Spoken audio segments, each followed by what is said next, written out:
তোমার মোবাইল ফুল হল বলা যাও বলা যাও বলা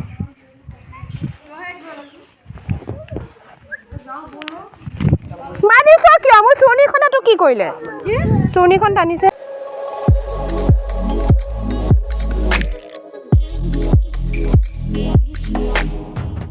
হেল্ল' মাই ডিয়াৰ বিউটিফুল পিপল আশা কৰোঁ আপোনালোক সকলো ভালে আছে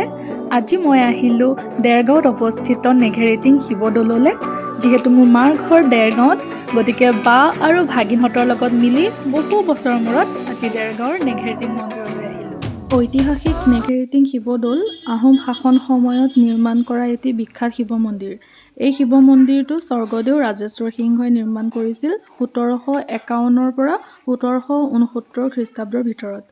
আৰু এই মন্দিৰৰ লগতেই আৰু তিনিটা মন্দিৰ গাতে লাগি আছে সেই মন্দিৰ তিনিভাগ হ'ল বিষ্ণু মন্দিৰ গণেশ মন্দিৰ আৰু সূৰ্য দেৱতাৰ মন্দিৰ এই নেঘেৰিটিং শিৱদৌল গোলাঘাট জিলাৰ দেৰগাঁৱত অৱস্থিত 37 নং ৰাষ্ট্ৰীয় ঘাইপথৰ পৰা 1.5 কিলোমিটাৰ উত্তৰে ব্ৰহ্মপুত্ৰৰ পাৰত পোনপ্ৰথমে ডিমাচা কছাৰীয়ে তৈয়াৰ কৰিছিল কিন্তু বানপানীয়ে বিনষ্ট কৰাৰ ফলত স্বৰ্গদেউ ৰাজেশ্বৰ সিংহই সেই সময়ত বিখ্যাত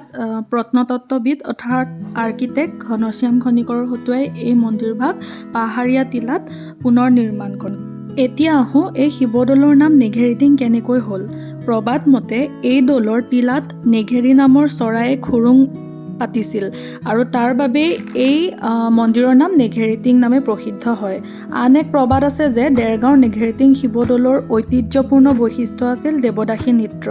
এই নৃত্য কৰাসকলক নতী বোলা হৈছিল নতীসকলে নৃত্য কৰোঁতে মূৰৰ ওপৰৰ মাজভাগত ওখকৈ খোপা বান্ধিছিল আৰু এই খোপাক নেঘেৰি খোপা বোলা হৈছিল এনেদৰেই নেঘেৰিটিং শিৱ মন্দিৰৰ নাম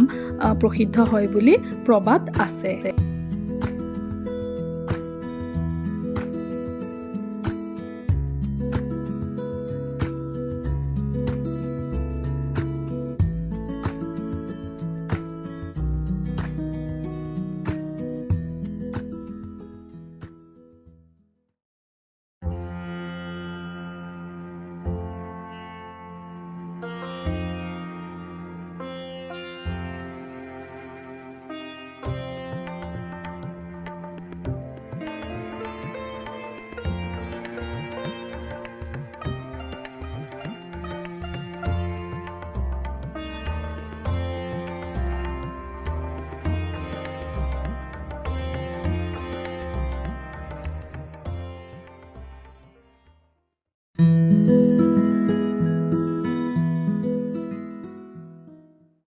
সেই সময়ত স্বৰ্গদেউ ৰাজেশ্বৰ সিংহই মন্দিৰভাগ চোৱা চিতা কৰিবলৈ ভূধৰ আগমাচাৰ্য নামৰ এজন পণ্ডিতক তাত নিয়োগ কৰিছিল আগমাচাৰ্য আৰু তেওঁৰ পৰিয়ালবৰ্গই মিলি সৌ তাহানিতে মন্দিৰৰ পূজা অৰ্চনা কৰিছিল আৰু ধাৰ্মিক যি নীতি নিয়ম আছিল সেয়াও পালন কৰিছিল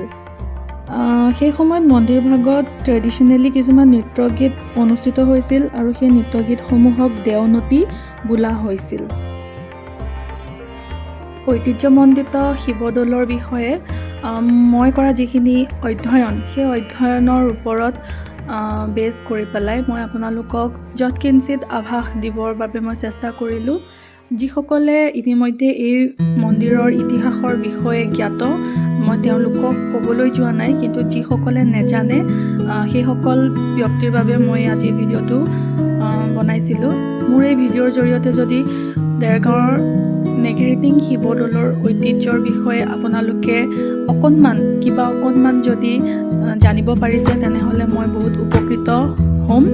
আশা কৰোঁ আপোনালোকে আজি মোৰ এই ভিডিঅ'টো ভাল পালে আগলৈও মোৰ ভিডিঅ'বোৰ চাই যাব আৰু মৰম দি যাব এই মন্দিৰৰ মূল আকৰ্ষণৰ কেন্দ্ৰবিন্দু হৈছে ইয়াত থকা হাজাৰ হাজাৰ বান্দৰ এই বান্দৰবোৰ দেখিবলৈ বৰ মৰমো লাগে সিহঁতৰ যি এক্টিভিটিজ সেই এক্টিভিটিজবোৰ চাই বৰ ভাল লাগে ভিডিঅ'টোত দেখিবলৈ পাইছে ভিন্দু আৰু বায়ে সিহঁতক বিস্কুট খাবলৈ দিছিলে যেতিয়া খোৱা বস্তু দেখে সিহঁত গোটেই সোপা আহি একগোট হৈ যায় আৰু সেই ছবি যে চাবলৈ কিমান ধুনীয়া হয় সঁচাকৈ বান্দৰৰ কিছুমান এক্টিভিটিছে কিন্তু বৰ ভয়ো খুৱায় অকণমান সাৱধান হৈ চলিব লাগে সিহঁতে মানুহৰ হাতত থকা পাৰ্চ মোবাইল খোৱা বস্তু যিয়ে হওক যি দেখে চব কাঢ়ি লৈ যায় চ' তাৰ বাবে অকণমান সাৱধান হৈ চলিলেই হৈ যায় এয়াই আছিল মোৰ আজিৰ ব্লগটো এনেদৰে এটি সুন্দৰ সময় পৰিয়ালৰ সকলোৰে সৈতে অতিবাহিত কৰিলোঁ। খুব এটা ভাল লগা সময় স্মৃতি হৈ ৰ'ব। নিজৰ জন্মৰ ঠাইডোখৰত ইমান এটা সুন্দৰ আপুৰুগীয়া সম্পদ থকাৰ বাবে নিজকে দেৰগঞা হিচাপে মই গৌৰৱ অনুভৱ কৰোঁ। আৰু দেৰগাঁওবাসীসকলৰ অনুভৱো হ'ব পাৰে, এয়া মোৰ ব্যক্তিগত অনুভৱ। আমাৰ ঘৰলৈ যিয়ে আলহী আহে সকলোকে দেৰগাঁৱৰ নেঘেৰিটিং মন্দিৰলৈ দৰ্শন কৰাবলৈ তেওঁলোকক লৈ আহোঁ। এনেদৰে আমি এই মন্দিৰত অতিবাহিত কৰা কিছুমান ধুনীয়া মুহূৰ্ত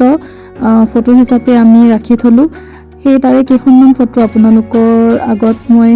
ৰাখিছোঁ। যদি ভাল লাগে আপোনালোকে লাইক কৰিব, কমেণ্ট কৰিব। আৰু মোৰ চেনেলটো যিসকলে ছাবস্ক্ৰাইব কৰিছে তেওঁলোকক বহুত বহুত ধন্যবাদ। আৰু যিসকলে এতিয়ালৈকে কৰা নাই আশা কৰোঁ আপোনালোকে মোৰ চেনেলটো ছাবস্ক্ৰাইব কৰি দিব।